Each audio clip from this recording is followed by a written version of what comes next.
Every single day in America, approximately 10,000 senior citizens experience some form of public humiliation or disrespect, and most of them suffer in silence because they have learned that the world no longer values their voice. But what if I told you that the frail old man shuffling slowly through the grocery store checkout line, the one making everyone behind him impatient and annoyed, once held the fate of an entire nation in his trembling hands?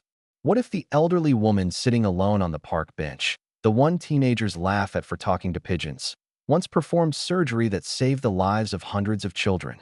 We live in a society obsessed with youth, speed, and productivity, and somewhere along the way we forgot that every wrinkled face carries decades of stories we will never hear unless we stop long enough to listen. This is the true story of Harold Raymond Mitchell, a 78-year-old man who was publicly mocked and humiliated at a restaurant in Memphis, Tennessee, by a group of young professionals who had no idea they were laughing at a man whose courage once made international headlines. What happened next would leave an entire community speechless and force millions of people to reconsider how they treat the elderly among us. It was a Wednesday evening in March when Harold Mitchell decided to treat himself to dinner at a moderately upscale restaurant he had been wanting to try for months. His wife, Eleanor, had passed away 14 months earlier after 53 years of marriage, and Harold was still learning how to exist in a world without her. Going to restaurants alone was one of the hardest things for him because every empty chair across the table reminded him of the woman who should have been sitting there, laughing at his terrible jokes and stealing food from his plate the way she always did. But his therapist had encouraged him to push through the discomfort, to reclaim small pleasures, to remember that living meant more than just surviving. So Harold put on his best suit, the navy blue one Eleanor always said made him look distinguished, and drove himself to the restaurant with shaking hands and a heart full of nervous anticipation. The trouble began almost immediately. Harold walked slowly because his right hip had been replaced 2 years ago and still gave him problems when the weather changed. The hostess seemed impatient as she led him to a small table near the back, walking so fast that Harold had to ask her twice to please slow down. When he sat down and opened the menu, he realized he had forgotten his reading glasses in the car. The print was too small for his aging eyes, and when he asked the waiter if he could please read him the specials, the young man sighed loudly enough for the nearby tables to hear. Harold pretended not to notice. He had learned to pretend not to notice a lot of things since turning 70. At the table next to him sat 4 young professionals in their late 20s or early 30s, clearly celebrating something work-related based on their conversation about quarterly reports and promotion announcements. One of them, a man in an expensive-looking gray suit, kept glancing over at Harold with an expression of barely concealed contempt. When Harold's food arrived, his hands were trembling more than usual. It happened sometimes when he was anxious or tired, a symptom of the essential tremor he had developed in his 60s. He knocked over his water glass while reaching for his fork, sending ice and liquid cascading across the white tablecloth. The waiter rushed over with towels, making a scene that drew attention from surrounding diners. Harold apologized profusely, his face burning with embarrassment, his eyes welling with tears. He desperately tried to blink away. That was when the man in the gray suit decided to make his move.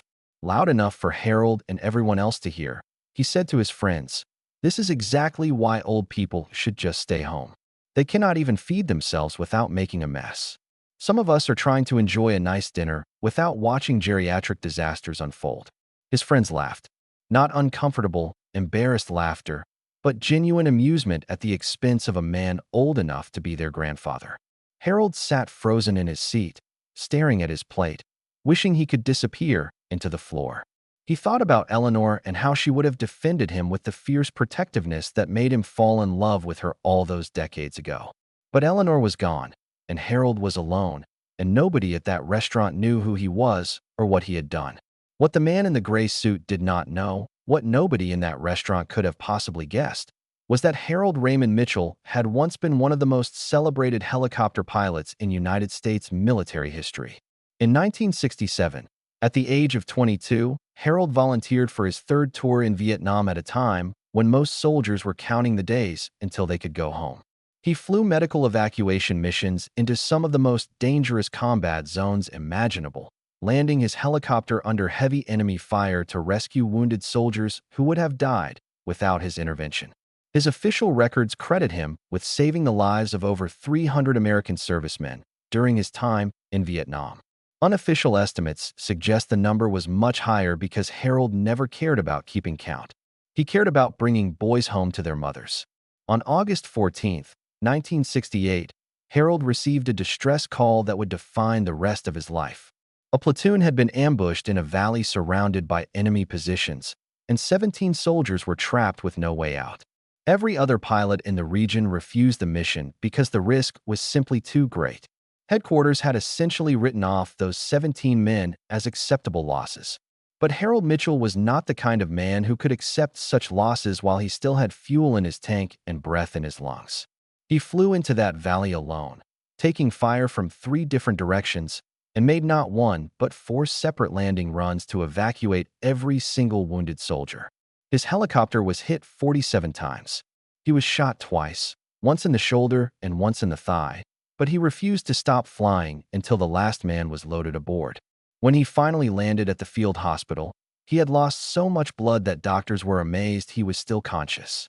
He spent 4 months recovering from his injuries and received the Medal of Honor from President Lyndon B. Johnson in a White House ceremony that made front-page news across the country.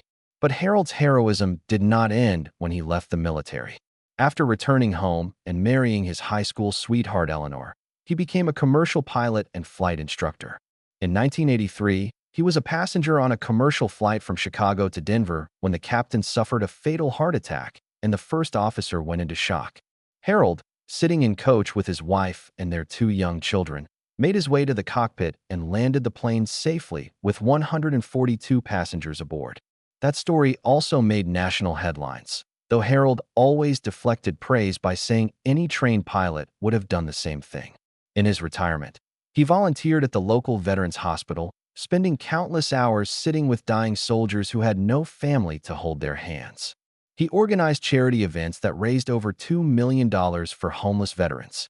He mentored at-risk youth through a program he founded himself, helping hundreds of young people find direction and purpose.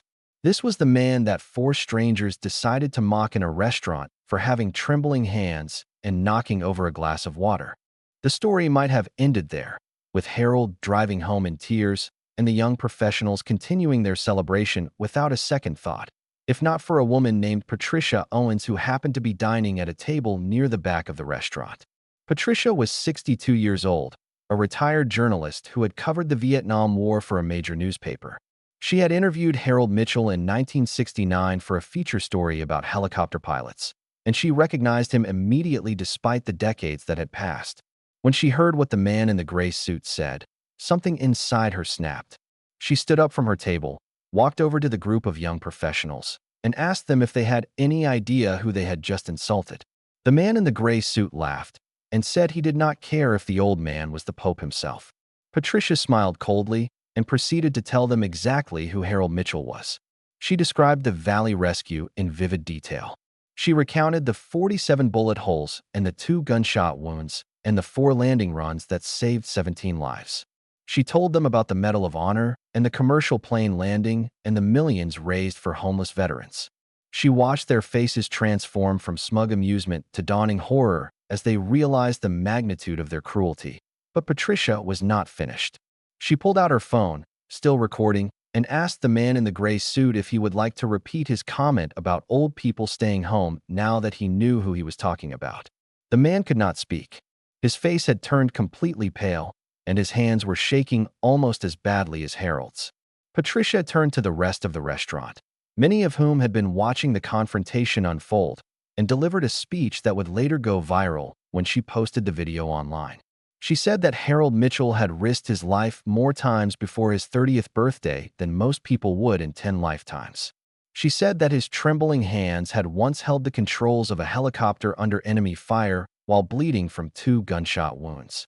She said that every elderly person they passed on the street carried a story they knew nothing about, sacrifices they could not imagine, love and loss and courage that deserved respect rather than ridicule.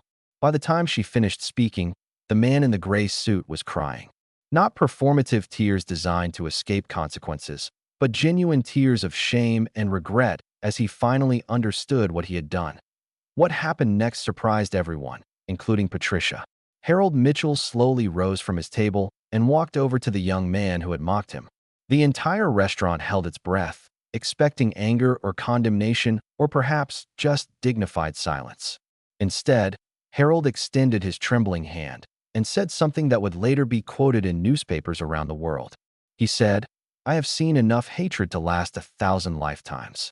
I did not survive all those years to add more poison to this world. You made a mistake tonight, but a mistake is not a life sentence unless you choose to let it be. Learn from this. Be better. And maybe someday, when you are old and your hands shake and your body fails you, someone will show you the grace you did not show me." The young man took Harold's hand and apologized through his sobs, promising to do better, promising to see people differently. His friends apologized as well, each one personally, each one visibly shaken by the encounter. The restaurant manager refused to let Harold pay for his meal and instead asked if he could take a photo with him for the wall of honor behind the bar. Harold Mitchell passed away peacefully in his sleep 8 months after that night in the restaurant, surrounded by his children and grandchildren and the memories of a life extraordinarily well lived. But his legacy continues to grow because Patricia's video has now been viewed over 40 million times across various platforms. The man in the gray suit, whose name was eventually revealed as Marcus Webb, has become an advocate for elder respect and regularly speaks at schools about the importance of treating seniors with dignity. He visits Harold's grave every month to leave flowers and to remind himself of the lesson he learned that night. Studies show that elder abuse and disrespect is one of the most underreported and overlooked forms of discrimination in modern society, with some estimates suggesting that 1 in 6 older Americans experiences some form of mistreatment each year. Many of them never report it because they feel powerless or believe nobody will care. Harold's story reminds us that behind every slow-moving body is a fast-moving history. Behind every wrinkled face is a photograph of youth and strength and possibility. Behind every pair of trembling hands might be a Medal of Honor recipient who saved 300 lives. So here is what I want you to do after watching this video. First, call your parents or grandparents if you are fortunate enough to still have them. Ask them about their lives, really ask, and then sit quietly and listen without looking at your phone.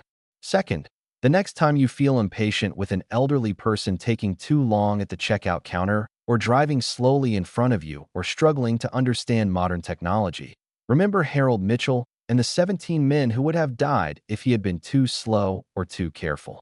Third, share this video with everyone you know because the world desperately needs this reminder right now.